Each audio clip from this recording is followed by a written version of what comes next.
Hello, hi, what's up guys? MMA Diary number 32 here.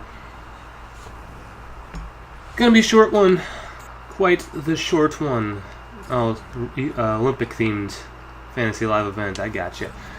We are gonna go over UFC Fight Night 92, Rodriguez versus Caceres. Give you the fight of the week.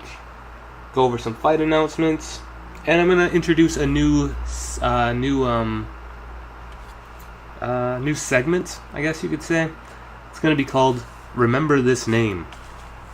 Or Name to Remember. Whichever you guys prefer. Let me know in the comment section. How about that shit, huh? My first comments call out. Anyways. Yep, that's about all we got here. So I'm going to give Fight of the Night, or Fight of the Week, rather, right now, because I usually save it for the end of the videos, and sometimes I forget.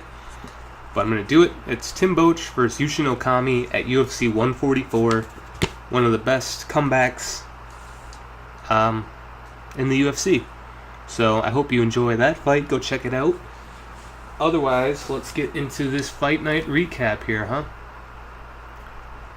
Oh, I earned the event pack. I didn't earn the perfect pick. How close was I? Not close at all, because I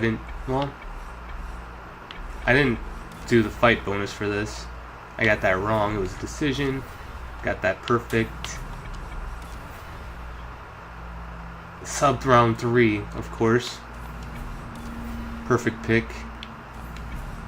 And I picked KO in the first, but that was wrong. But damn, I was close. If I would have did that play bonus, that would have got me to 36. I would have needed one more perfect pick. Or do you have to get perfect picks for all of them? I don't know. Anyways, let's go over the card here. You guys don't like to see me play, right? I mean, I suck at playing. So, let's just go over this card quick. Fuck it. Let's pick this live event. The UFC Fight Night 92.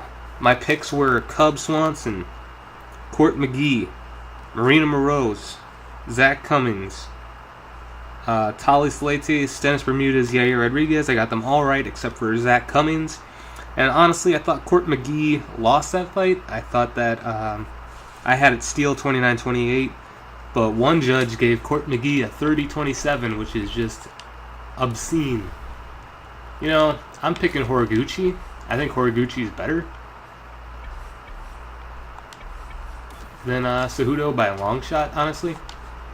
But they'll probably give Cejudo the victory since they got Ultimate Fighter coming up.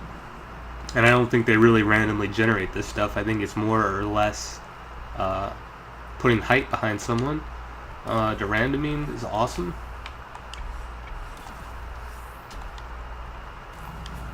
Yoel Romero versus Jacare Souza. We've seen that fight before, and Souza probably should have won that fight. But we're going to go with... Yeah, I'll go with Souza. Even though it was a decision last time. Hector Lombard versus...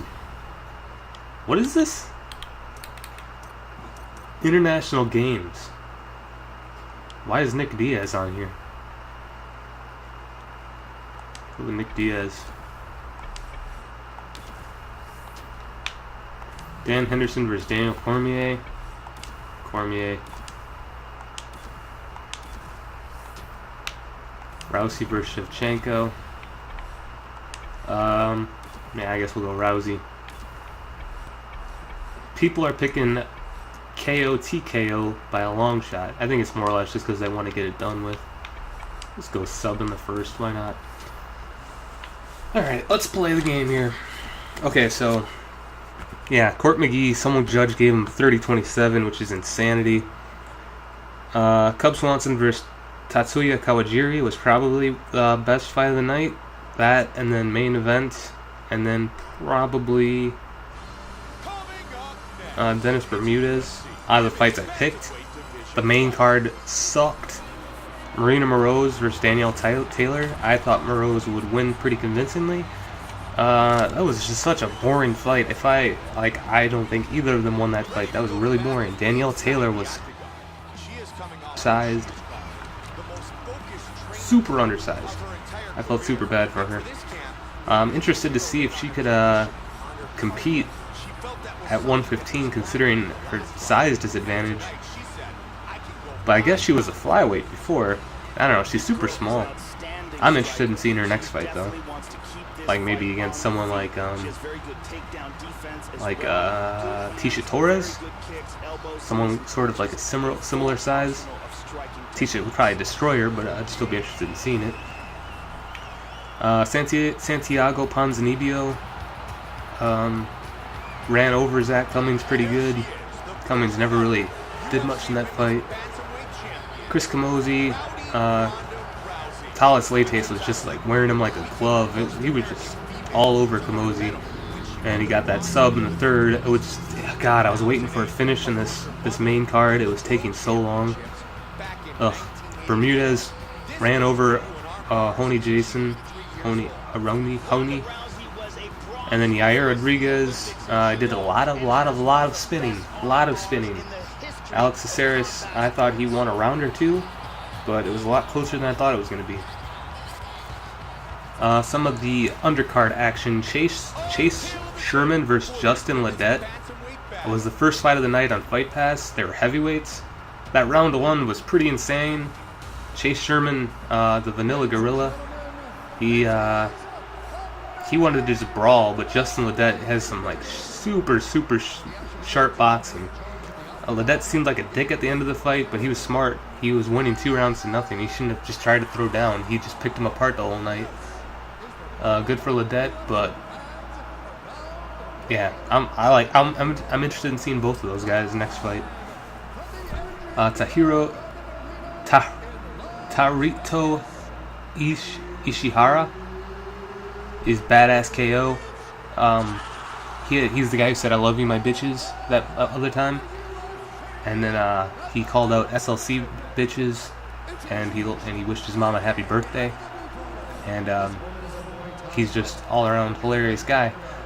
That's your name to remember right there, if you can even pronounce it. Tarito Ishihara, I believe.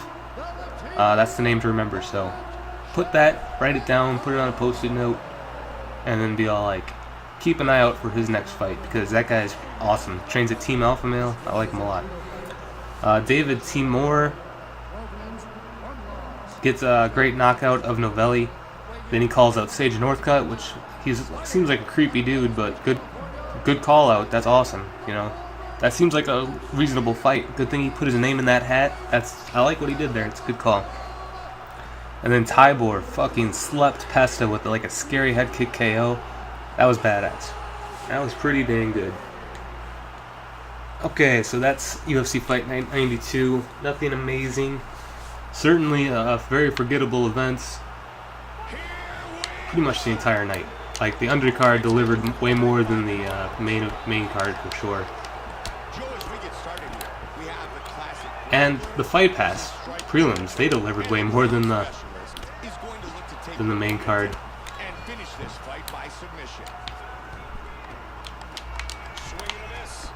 That's a big hook. Looking for the single. Rousey with the takedown early.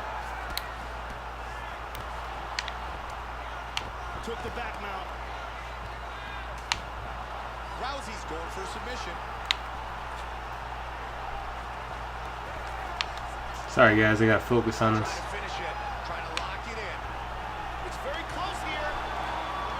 Oh, yeah. Got it.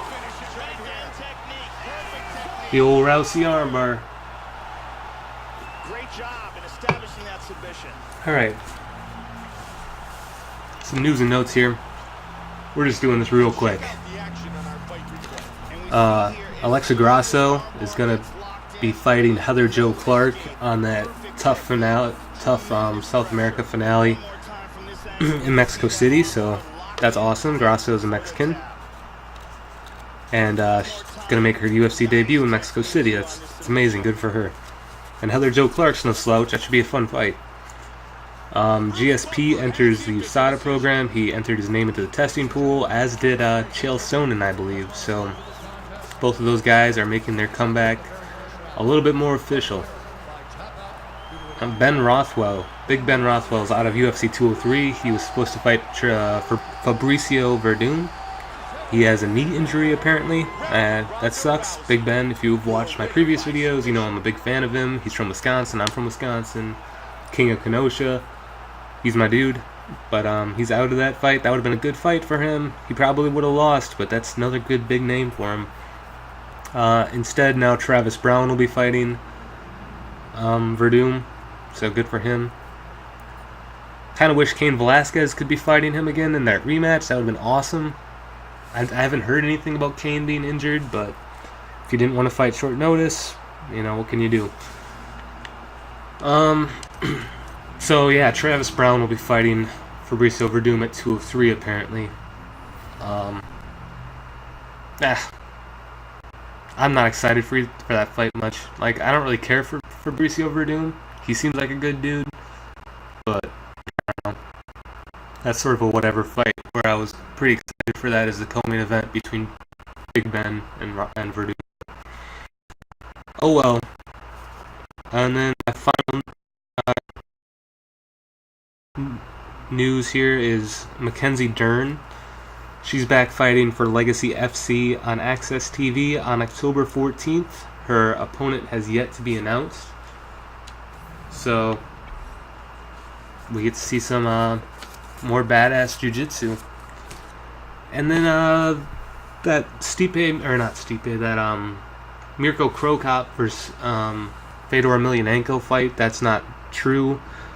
The Cro Cop entered his name into the open weight tournament from Risen, or that's going on in Risen in like a month. I think it happens in September. But and Mirko was on the MMA Hour saying that he's not sure if Fedor will even participate in that tournament. So there you go. That's the news and notes. Sorry that it's so short. It's not that we have a lot to talk about anyways, you know. I didn't really do a whole lot of note prep for any of this. I'm more or less just bummed out that I might be missing UFC 202. I'm going to a cabin that weekend. We'd had it planned for a really long time, and then I'd been trying to find a way to get to watch 202. Hopefully, I mean, it's pretty unpopulated where I'm going. There's like a few bars every couple miles. Hopefully I can find one bar to let me buy the pay-per-view and play it for the bar, but who knows, maybe they got shit going on. I might have to just go to the Indian Casino like an hour away and rent a hotel room. That'd be like over like $150 including the pay-per-view to watch 202, which is a little ridiculous, especially since I'm on vacation, you know. But we'll see what happens. I think I'll make a video next week, but if I don't, I'll see you in 2 weeks. Thanks for watching. See you next time.